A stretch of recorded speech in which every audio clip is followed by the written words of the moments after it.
14-man Louth battled past Monaghan to reach first All-Ireland semi-final since 1957.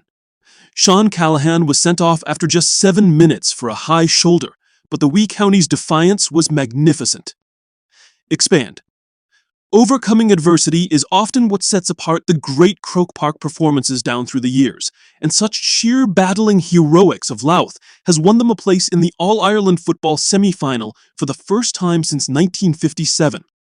That was the same year Louth went on to win the All-Ireland, although let all that talk lie for another day, with Mayo later drawn as their semi-final opponents. Because after this hotly contested quarter-final, their arrival into the rarefied air of the last 4 teams in contention is perfectly satisfying for now.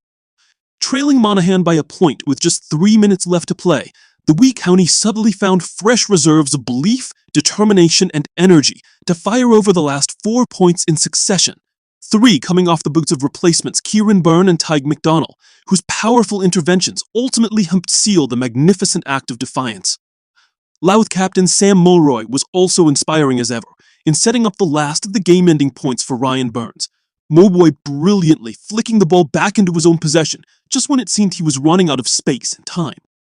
Burns duly obliged from the pass, and just like that, Louth were up by 3. It left Monaghan desperately chasing a goal inside the last 60 seconds to save their championship hopes. And in the frantic and thrilling climax, they did draw one last foul close to goal, only for Stephen Mooney to kick the possession away.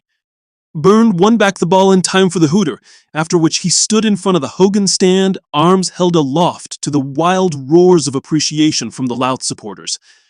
They say losing a player to a red card can prove catastrophic under the new all-out attacking rules of the game, and when Louth midfielder Sean Callahan was sent off after just 7 minutes of play for a high shoulder tackle into the head of Oisin McGorman, Louth were suddenly staring adversity in the face, already down 4 points to nothing.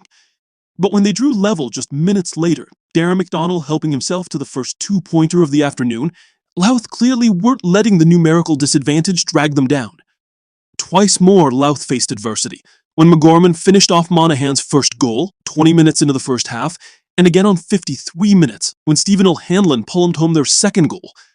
Both those scores might have been enough for Monaghan to start driving home the advantage of their extra man, but instead, Louth closed out the first half with 4 unanswered scores, including a 2-pointer from Cian Downey.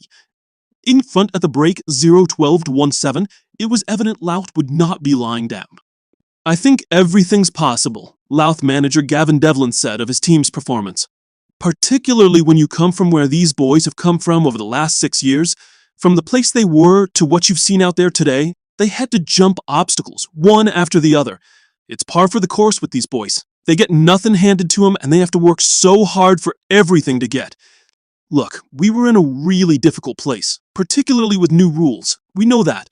Keeping 3 up and trying to defend with 10, and then you have Stephen O'Hanlon out the back door, trying to mooch, getting on ball, and he's breaking lines left, right, and center. You're left with a tricky question. Do you defend with 9 or defend with 10? You have all these hurdles that you gotta overcome. But we found a way in that first half. Even at halftime, we discussed the hurdles we had jumped over, and what we had to do was continue to jump over them. We had to do that right to the bitter end." Before the throw-in, Monaghan were handed some adversity of their own. Goalkeeper and inspirational leader Rory Beggan unable to start due to the leg injury sustained in last weekend's win over Westmeath. Jamie Mooney, fresh off their under-20 team, stepped in between the posts, admirably held the fort, even if Louth's superiority under the kickouts was also telling as the game progressed.